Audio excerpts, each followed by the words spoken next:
Viver mais e melhor, manter a qualidade de vida e preservar a saúde. Eu recebo uma convidada especialista nesse assunto. Ela trabalha com medicina anti-envelhecimento. Eu recebo a doutora Michele Hitzmann. É isso? Falei certo? Falou certo. O Hitzmann. prazer é meu, Edu. Doutora Muito Michele obrigada. Hitzmann. Michele Hitzmann, isso. Qual que é a origem do nome Hitzmann? Hitzmann é a origem alemã. Alemã? Eu sou descendente de alemães, de parte de avós, de pai e mãe. Tenho dupla nacionalidade. E aí o Hitzmann veio de família mesmo. E você é médica, muito jovem. Isso. A gente pode falar quantos anos você tem? Eu tenho 35 anos. 35 anos. É Isso. muito jovem e médica. Sou. Com quantos anos você decidiu ser médica? Eu decidi ser médica, na verdade, quando entrei para a faculdade de medicina, que eu queria ter feito cirurgia plástica. Então, eu sou formada em cirurgia geral, tinha planos de fazer cirurgia plástica, mas, como tudo na vida, os planos vão mudando no meio do caminho. E desde pequenininha você queria ser médica? E aí, olha, a verdade, não. Não? Quando eu era pequenininha, eu morria de medo de sangue, também, morria de medo de agulha. E Quando alguém perguntava para mim, falava assim, Edu, o que você vai ser quando crescer? Eu sei lá, eu tinha 14, 15 anos, eu falei assim, olha, eu não sei o que eu vou ser, mas eu não tenho coragem de ser médico, porque eu não conseguia ver sangue, eu passava mal. Então eu falava assim, médico eu não vou ser, não por vontade. Entendi, é mas por medo. Medo. Eu É. também tinha muito medo, assim, eu não podia ver sangue, eu me cortava, eu ficava assustadíssima. E quando eu vira para minha família e falei, eu vou fazer medicina, as pessoas falaram, mas como, Michele, medicina? E cirurgia? Aí eu não, Michele, Mais sério ainda. como A assim? Michele Você mudou. vai cortar as pessoas, assim? Mas realmente foi uma paixão, assim, me despertou do nada e eu me identifiquei. Hoje em dia eu não consigo nem imaginar fazendo outra coisa que não seja a medicina. E Eu sou cirurgia foi uma apaixonada. das A especialidades. cirurgia era o gatilho, porque para você se formar em cirurgia plástica, você tem que passar pela cirurgia geral. Tá. Então, eu segui essa etapa, mas quando eu cheguei na cirurgia plástica, mesmo na etapa de fazer plástica, aí minha vida mudou, eu virei militar. Então, hoje eu sou oficial médica da Marinha do Brasil. Eu fiz uma segunda especialidade, que é medicina hiperbárica, que trabalha numa área mais operativa. O que é medicina A hiperbárica? medicina hiperbárica trabalha com patologias que o organismo sofre em ambientes de alta pressão. Ah, Então, nós tá. trabalhamos com mergulhadores, por exemplo, mergulhadores de plataforma, com operações de mergulho, tudo que envolva esse ambiente. Porque, para quem em casa não sabe, É. aliás, quando a gente vai fazer alguma reportagem e vai mergulhar, tem que ter todo um treinamento, Claro. mesmo não mergulhando a poucos metros, a gente tem que aprender antes, porque a pressão é muito grande. Você mergulha também? Eu não? mergulho também, Mergulha? eu sou formada mergulhadora militar. Né? Então, eu atuo nessa área operativa. Então, eu digo que eu sou uma médica muito diferente. Eu tenho um dia a dia bem diferente do que as pessoas costumam imaginar. Porque Por é ser totalmente militar. diferente a história de você cuidar de uma medicina onde as pessoas... Qual é o tipo de risco que elas correm mergulhando? Olha, É pressão? Exatamente. O organismo humano, ele não foi feito para estar submetido a essa pressão absurda. Então, a gente vê, por exemplo, os mergulhadores de plataforma que ficam, às vezes, 2, 3, 4 semanas confinados num ambiente sob pressão. Isso gera um estresse no organismo muito grande. E você tem que ter um monitoramento médico, você tem que ter uma equipe de prontidão, porque a qualquer momento, qualquer falha é fatal numa situação dessas. Então, Então quer é uma dizer- operação de alto risco. E o estudo é grande. O estudo é E grande. precisa ser individual para cada pessoa, ou existe um tratamento geral para todas, quando vai se mergulhar? Ou é analisado o peso Na de verdade, cada pessoa, não. a O idade? médico, quando ele está atuando, dando apoio para essas operações de mergulho, ele está, na verdade, de stand-by. Tá. Ele está para se houver uma intercorrência. Entendi. Então, se tudo der certo, eu não vai atuo, ter eu problema estava lá nenhum. de sobreaviso, digamos assim. E quando eu tiver que atuar, eu vou atuar naquele indivíduo que teve problema. E para quem mergulha, é assim, uma sensação estranha, porque assim, você está muitas vezes a 20 metros de profundidade. Se acontecer alguma coisa, você não pode subir de uma vez, jeito nenhum. porque o risco daí De é jeito maior. nenhum. Quanto mais rápido você Exato. sobe, Não, maior é o você risco. tem tabelas a cumprir, dependendo da profundidade que você está. E aqui nós estamos falando de mergulhadores que vão estar, às vezes, numa plataforma a 100, 150 metros pressurizados. Que é muito profundo. Você, para subir com esse mergulhador para a superfície, às vezes você demora uma semana. Vinho, nem pensar em tomar para mergulhar. Mergulhar, não. Mergulhar com vinho. Mergulhar não dá. É uma atividade de risco. Você tem um Só nas horas controle, vagas. tem uma inspeção. Olha, muito obrigada. Doutora, esse vinho é um décima. Olha, esse vinho é surpreendente. É um vinho nacional, feito aqui com Cabernet Sauvignon, Taná, Merlot, Pinotage, Cabernet Franc. É um Gran Reserva. Esse vinho recebeu um prêmio na Europa. Um abraço ao Davi, que mandou esse vinho lá da Piagentini. Muito obrigado pelo carinho. Você vai experimentar, eu tenho certeza que você vai adorar. Olha, É um vinho macio, gostoso. Vamos ver aqui como é que é. vamos. A doutora começou falando sobre Muito bom.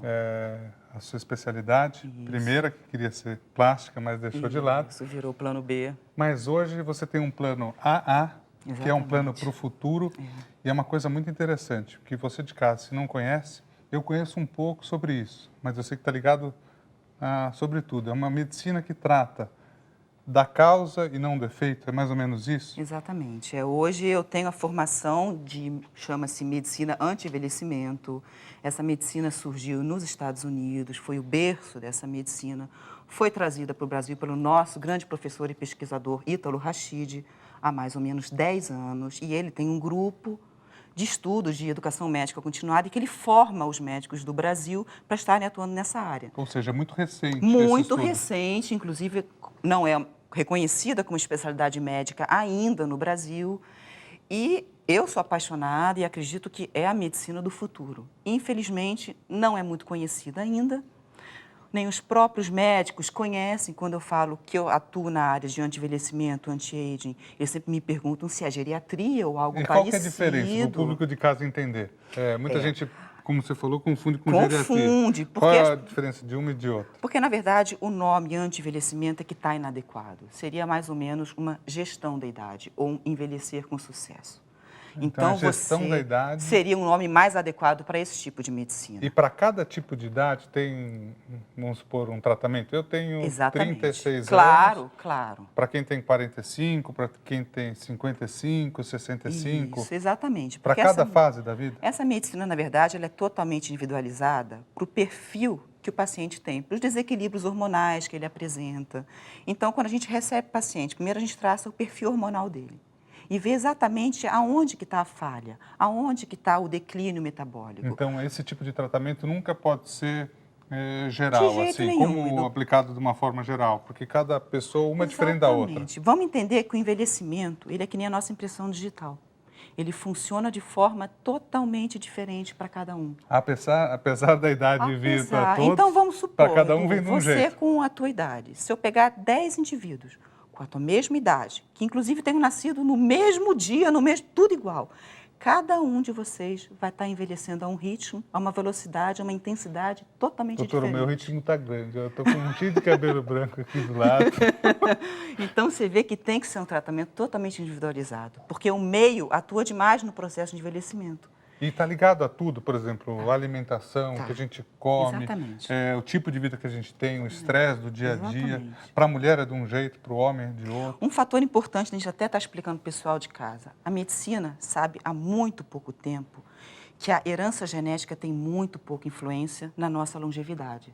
Que antigamente se acreditava, né? Não, eu tenho pais que viveram muitos anos, eu fico tranquila que eu vou viver também muitos anos saudável. Entendi. E isso já não é mais verdade. E o contrário também. Eu tenho uma família que eu tenho hipertensos, diabéticos, eu tenho avós sofrendo de Alzheimer. Eu não preciso olhar e achar que aquilo é uma condenação. Eu Pelo tenho contrário, como alterar. você tem que aproveitar Porque aquilo. já se sabe hoje que o estilo de vida e uma manutenção preventiva é o que vai determinar como você vai envelhecer. Então, não é uma medicina barata e o paciente tem que ter noção de que não é um tratamento que você faz e vai parar. Porque você visa, na verdade, a longevidade e uma forma de prevenir o envelhecimento a longo prazo. Então, você vai manter provavelmente esse tratamento pela vida toda, fazendo os ajustes, mudando aqui, mudando ali. Por volta de R$700 mil mensais, 700 mil você reais. consegue manter um bom tratamento. O que muitas vezes é muito mais barato do que um problema Certamente. que você pode ter depois e ter que tratar. Se você pensar que isso é um investimento na tua saúde e no teu futuro, e que lá na frente provavelmente você vai deixar de manifestar algumas doenças que você viria a manifestar, ou talvez não deixar de manifestar, mas postergar 10, 20 anos o surgimento de algumas doenças, você já vê que você está em vantagem, né? No alimento a gente tem muita coisa? No alimento a gente tem praticamente tudo. Tudo. Tem praticamente tudo. A alimentação é a chave para se viver Repolho, bem. posso usar, não? Pode usar repolho. Agora eu fiquei em dúvida de tudo. Não. Pode usar. Legumes, verduras. Vamos dar uma noção assim do que eu penso de alimentação saudável, que seria basicamente a dica para o pessoal que está em casa também não ficar muito assim no ar. Só pode isso, né? só pode aquilo. Eu acho que tudo pode um pouco, depende muito da combinação dos alimentos que você faz. Então, se você faz uma alimentação em que basicamente você só tem carboidrato, essa alimentação, essa refeição está incompleta. Você precisa incluir uma fonte de proteína e uma fonte de gorduras saudáveis. É importante E isso ter. em proporções equilibradas. Você sabe que Tá até vendo? a Interessante gente... você está fazendo aí. Uma trouxinha Nossa, olha, isso aí é super saudável. é né? saudável? Muito. Faz bem, então. Muito bem. Bem para os olhos também, né? Que tá lindo. Tá lindo? Tá. Aqui. A quantidade de sal que a gente come. Hoje, se a gente analisar, a gente muitas vezes coloca o sal na mesa. Pois é. Você viu que eu coloquei pouco sal aqui. A pessoa pode até sentir falta de sal, mas excesso de sal não vai ter aqui. Entendi. Eu procuro fazer sempre assim, porque eu acho que o gosto está mais presente. É mais importante a gente sentir o gosto daquilo que a gente está comendo do que o sal. E muita gente salga demais as coisas. Mas você sabe, Edu, você ainda mais com chefe de cozinha, você sabe que o nosso paladar ele é altamente educável, né? Então, a gente começa a aguçar as papilas gustativas, né, conforme a gente vai expondo elas à substância. O sal na comida, você começa a criar tolerância. Então, qualquer um em casa pode perceber. Começar a cortar o sal da tua alimentação por 2 semanas. Na primeira refeição que você colocar o sal, você vai achar aquilo salgado demais. E, por exemplo, eu, por exemplo, não coloco sal na minha comida quando eu como na rua. Não, porque os nossos alimentos já têm sal. Não há necessidade. Não há necessidade. Então, é hábito. Aí, quando eu como na rua, normalmente eu acho a comida muito salgada. Porque Exatamente você porque a minha com outro padrão. O nosso organismo adapta. Assim como doce. Se você começa a parar de comer doce um tempo, na hora que você coloca um doce na boca, aquilo já fica doce demais. Você parece que desacostuma. E qual que é um truque para quem tem muita retenção líquida, por exemplo? Tomar bastante água? Tomar bastante água. Tomar diurético faz mal? Diurético sob recomendação médica. Tem que ser. Existem situações que são aplicáveis e outras que vão te fazer mais mal do que bem. Diurético eu aconselho assim, quem está em casa, as pessoas que estão ouvindo, não começar a se automedicar. Isso é um problema? Isso é muito sério, porque cada indivíduo aqui no funciona Brasil, né? de um jeito, e aí não é porque o meu vizinho está tomando aquilo que eu vou tomar que vai me fazer bem. Isso daqui é uma coisa que, infelizmente, acontece no Brasil, né? Coisa linda isso aí. A pessoa vai se automedica. Isso é muito comum, muito comum. Vou pôr um pouquinho desse molhinho aqui também, ó. E a gente tem um controle complicado das medicações, qualquer um chega na farmácia e pega o que quer, a gente sabe disso. Então, a automedicação é fácil e é acessível para qualquer um. Você sabe que alguns remédios, principalmente acho que a legislação no Brasil vem mudando isso. Eu sou a favor, porque é o seguinte, antes você podia ir na farmácia e comprar qualquer tipo de remédio. Agora não, você vai comprar alguma coisa, você está com um problema na vista. Você tem que ter lá a receita, ou seja, você tem que passar pelo médico. Eu acho que isso é importante. Primeiro, como segurança e proteção para o paciente. Né? Porque você vai ter certeza que você está pegando a medicação que foi indicada para você. E depois, em termos de saúde pública, por exemplo, você começar a fazer um consumo maciço de antibióticos, como vinha sendo feito, você começa a selecionar bactérias resistentes. Você começa a fazer com que esses antibióticos usados em massa percam efeito. Ou seja, você vai consumindo sempre a população o organismo exatamente. E uma população inteira que começa a ficar resistente a um tipo de bactéria já facilita uma bactéria mais resistente ainda de proliferar. E aí, cada vez, a gente vai perdendo as nossas armas de combate a essas doenças, essas infecções. Com o exercício, com o corpo, a gente tem que pensar da mesma forma. Se a gente faz todo dia, sei lá, vamos supor aqui, faz o mesmo exercício para o bíceps, ou para o tríceps, ou para a perna. A mulher faz sempre a mesma coisa. O organismo tem hora que acostuma e esse treino precisa ser trocado, precisa mudar um pouco a alimentação também. Eu sempre digo assim, em tudo na vida você tem que sair da tua zona de conforto. Né? Isso vale profissionalmente, se você quer dar um boom na tua profissão, você tem que mudar alguma coisa, você tem que revolucionar. O corpo é a mesma coisa, o nosso corpo é preguiçoso, ele tende a se conformar e se acomodar naquele estado atual. Então, isso vale para o treinamento físico também. Se você todo dia faz a mesma coisa, você cai na tua zona de conforto. Então, mude a ordem dos exercícios, mude o número de repetições, mude a carga, mude o intervalo que você dá de descanso entre uma série e outra. De alguma forma, você tem que mudar aquilo para estimular o teu corpo de novo a estar atuando a teu favor. Senão, você acomoda. Eu, durante muito tempo, joguei vôlei e muitas vezes você cai naquela rotina. uma rotina de treinar sempre e tal. E eu tinha, assim, perdido a vontade de fazer exercício físico, mesmo para fazer qualquer tipo de atividade, porque eu achava cansativo. Eu comecei a treinar boxe, não para lutar, simplesmente pelo treino de boxe, que tem um pouco Para isso. mudar Faz um um pouco o exercício, esporte. muda aquilo, faz uma outra coisa e muda aquilo lá. É isso aí. Meu instrutor é o Cebola, e ele fala justamente isso. Você não pode entrar nessa zona de, tá tudo normal, você acaba saindo do treino se sem estar incomoda, suado. com certeza. É importante isso. É essencial. Isso vale, por exemplo, para uma dieta também. Se estou fazendo uma dieta para perder peso e que eu estou todo dia comendo a mesma coisa, vai chegar uma hora que o meu peso vai estabilizar, que não vai fazer mais efeito nenhum. Você precisa dar um choque quando você quer Precisa fazer dar um uma choque, dieta? inclusive, na dieta. Porque se você fica, por exemplo, numa dieta com uma restrição calórica por muito tempo, você desacelera o teu metabolismo. Então, você, de repente, faz 2, 3 dias que a gente chama de carb up, dá uma aumentada, por exemplo, no carboidrato, na quantidade de calorias, você acelera o teu metabolismo de novo e depois volta devagarzinho a estar fazendo essa dieta com baixa caloria ou baixa carboidrato, ou o que seja. Mesmo com a dieta, você tem que estar oscilando para o teu corpo não acostumar. Agora, varia muito a quantidade de carboidrato de pessoa para pessoa. Cada uma, não existe um número fixo para a pessoa comer, mas ela deve comer sempre uma porção de carboidrato por dia? O carboidrato é o que vai te dar energia. Pessoas se sentem melhor, às vezes, com uma dieta mais rica em proteínas e baixas em carboidratos. E outras ficam muito fracas com uma dieta muito baixinha em carboidrato. Começa a ficar mesmo apática, sentem falta de energia. Então, essa pessoa tem uma certa intolerância e tem que aumentar a quantidade de carboidrato da dieta. Mas é sempre importante ter todos os elementos compondo para a gente ter esse equilíbrio. Doutora, pode comer um pouquinho? Doutora Olha, Hitzman, Michele esse prato Hitzman, que está tá aqui na Receita para Dois. maravilhoso. Você falou que você estuda isso há 10 anos já. Lá nos Estados Unidos já está bem evoluído. Isso. Em alguns países, a A medicina medicina anti-age já existe aqui no Brasil há 10 anos. já existe há 10 Isso. anos aqui. Quantos anos mais você acha que precisa para essa medicina ser aceita? Os estudos, pois ou não dá para a gente prever isso? Não dá para prever. Para você ter uma ideia do descompasso entre a velocidade que essas informações são geradas e o que na prática acontece no consultório médico, para você ter uma noção de tempo.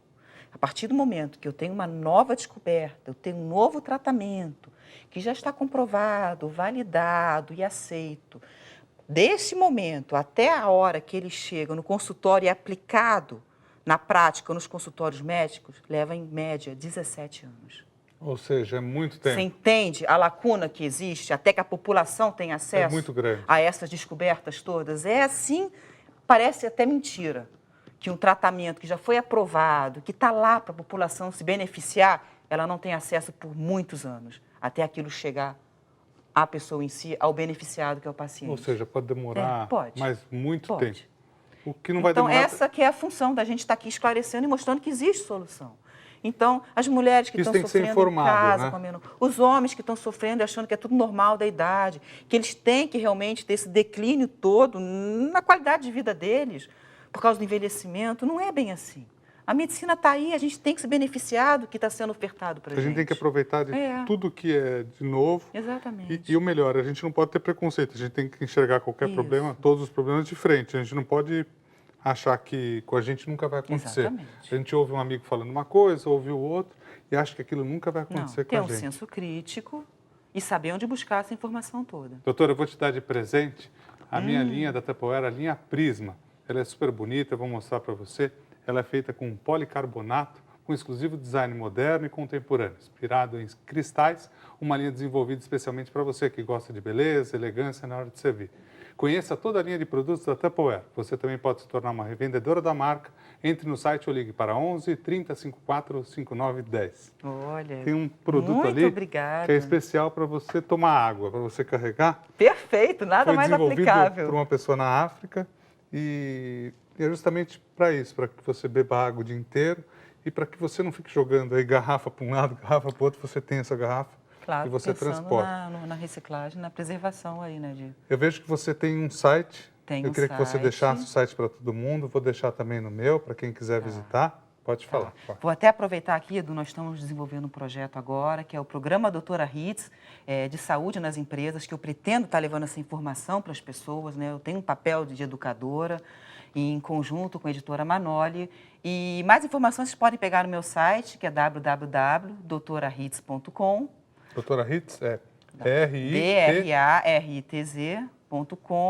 Lá eu vou estar mantendo todo mundo mais informado das atualizações. Quem tem alguma dúvida, quem quer tiver perguntar, dúvida, pergunte, pode mandar para mim, a gente vai estar respondendo aí com todo carinho, todo cuidado. eu agradeço de coração sua presença. Muito Muito obrigado. obrigado pelo pela convite. presença. Foi uma honra estar aqui contigo. Eu acho que é importante isso, a gente conhecer um pouco, a gente buscar o conhecimento e a gente informar. Você falou algumas coisas que ficaram marcadas para mim. Com certeza. Eu acho que a gente tem que prevenir, e a prevenção é sempre mais importante. Para tudo. E se a gente tem algum problema, é melhor a gente tratar sempre ele no começo. Não fazer vista grossa, esperar aquilo estourar. Principalmente os homens, porque as mulheres, eu vejo que muitas vezes eu ouço isso, a gente tem contato com muita mulher no dia a dia, por cozinhar, enfim, na televisão, e a gente percebe que a mulher é mais preocupada. Com a saúde. O homem Com não é certeza. tão preocupado. Isso é ruim. Isso não é ruim. Muito obrigado, viu? Muito obrigada. Tenham todos uma ótima semana. Até semana que vem. Tchau, tchau.